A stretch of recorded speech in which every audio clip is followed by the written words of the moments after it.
जान से मारने की मिली धमकी। एनसीपी शरद पवार गुट के अध्यक्ष राणा रणवीर सिंह को जान से मारने की मिली धमकी। साथ ही राणा रणवीर सिंह ने कहा कि सिंबल जाने के बाद हमारे नेता सुप्रीम कोर्ट का दरवाजा खटखटाया है। सोमवार को सुप्रीम कोर्ट का फैसला एनसीपी को लेकर आएगा, तब तक हमें इंतजार करना चाहिए।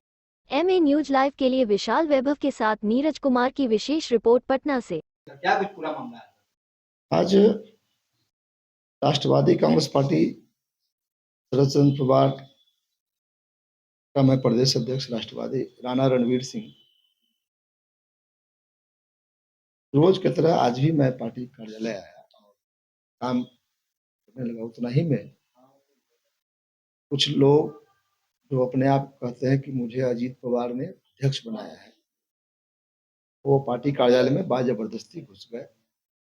हम लोगों के साथ धक्का मुक्की उन लोगों ने किया है और हमारे कुछ कार्यकर्ताओं को भी धमकी दिया है, को भी धमकी दिया जान से मारने का। तो मैं उन लोगों से कहा कि अगर चुनाव आयोग ने आपको मान्यता दिया है तो उसके खिलाफ हमारे नेता आदरणीय शरद पवार साहब ने सुप्रीम कोर्ट का दरवाजा खटखटाया है, जिसकी सुनवाई तो कल शुक्रवार बीता सुप्रीम कोर्ट में हुई और माननीय सुप्रीम कोर्ट ने ये कहा कि ये मामला अर्जेंट है, इसलिए इसको तुरंत लिस्टिंग कीजिए और मंडे को इसका सुनवाई का डेट पड़ा है। तो हम लोग कानून को मानने वाले लोग हैं। अगर सुप्रीम कोर्ट कार्यालय को किसी को दे दे या पूरे एनसीपी का जो एसेट है वो किसी को भी दे सकता है, तो हमें कोई ऐतराज नहीं है। अगर राष्ट्रवादी कांग्रेस पार्टी शरद चंद्र पवार के प्रदेश अध्यक्ष होने के नाते मैं इस पार्टी कार्यालय में काम कर रहा हूँ, लेकिन ये लोग असामाजिक तत्व को साथ लेकर धमकाने के ख्याल से, डराने के ख्याल से यहाँ पर आया और कहा कि खाली करो नहीं तो जान से मार देंगे।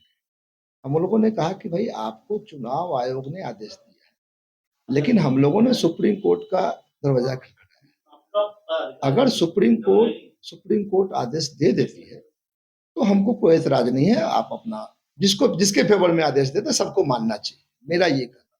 लेकिन ये लोग हंगामा करने पर उतारू हैं और मुझे आशंका है कि ये लोग मेरी हत्या भी करवा सकते हैं।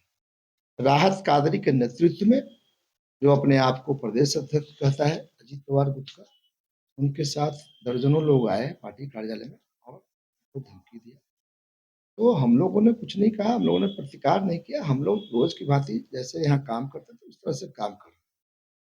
लेकिन हम लोग सरकार से मांग करते हैं, बिहार सरकार से और पुलिस प्रशासन से भी कहना चाहेंगे, जिलाधिकारी से भी कहना चाहेंगे कि आप हमारे भी पक्ष सुनने के लिए तैयार रहें। और हमने जो यहाँ काम किया है पिछले कई वर्षों से, राष्ट्रवादी कांग्रेस पार्टी का कार्यालय यहाँ चलते आ रहा है, उस वक्त राष्ट्रवादी कांग्रेस पार्टी के आधारशिला रखने वाले शरद पवार साहब थे।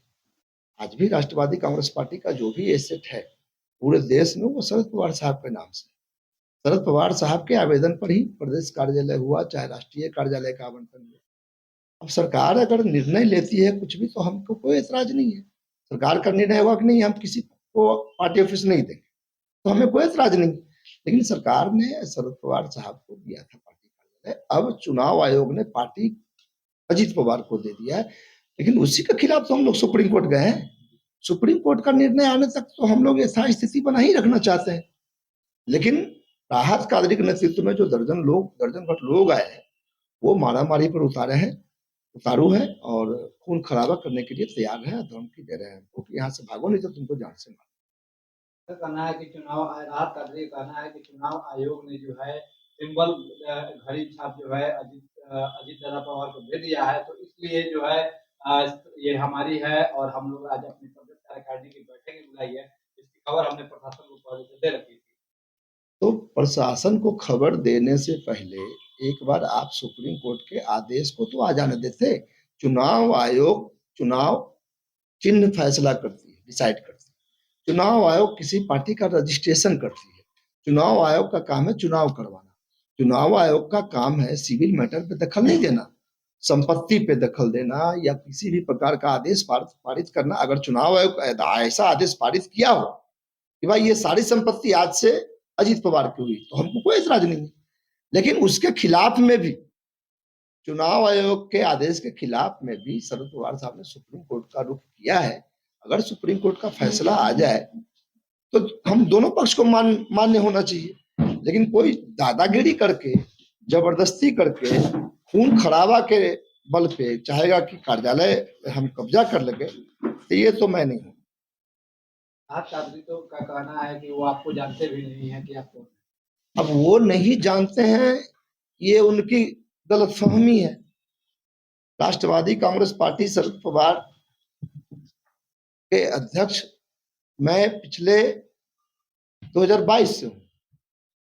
21 में मैं संयोजक बना था और 22 में मुझे अध्यक्ष बना दिया गया प्रदेश का, बिहार। अब राहत कादरी नहीं जानते हैं, सारे मीडिया वाले आप लोग हैं, थाना है, पुलिस है, सब लोग जानते हैं कि राष्ट्रवादी कांग्रेस पार्टी शरद सिंह पवार के अध्यक्ष राणा रणवीर सिंह है। और ये कोई आज मैं नियुक्ति पत्र लेके नहीं जा रहा हूँ, ये सुप्रीम कोर्ट का जो हमने वहां पे अपना आवेदन दिया है, पिटीशन दिया है, ये हम लोगों ने दिखलाया है और कहा है कि अगर माननीय सुप्रीम कोर्ट का जो निर्णय होगा उसको हम लोग सिरोधार करेंगे। लेकिन वो लोग तो कानून को मानने वाले लोग हैं नहीं, और राहत कादरी मेरे को नहीं पहचानते हैं, तो मैं इसमें क्या कर सकता हूँ? हो सकता है उनकी यादाश्त खो गई हो, यही तो कर सकता हूँ। यानी अब आप कहीं ना कहीं सुप्रीम कोर्ट के फैसले के अंदर, बिल्कुल, और करना चाहिए, क्योंकि सुप्रीम कोर्ट मतलब अंतिम सीढ़ी है। कानून की रक्षा करने के लिए सुप्रीम कोर्ट अंतिम सीढ़ी है, इसलिए हम लोग सुप्रीम कोर्ट के शरण में गए और सुप्रीम कोर्ट का फैसला जो भी आएगा हम लोग को मानेंगे। आगे की रणनीति की क्या होगी? कोई रणनीति नहीं, हमारी पार्टी राष्ट्रवादी कांग्रेस पार्टी शरद सिंह पवार को मजबूत करना हमारी रणनीति है, लोगों को जोड़ना है, जनता से जुड़े हुए मुद्दे पर आंदोलन करना है,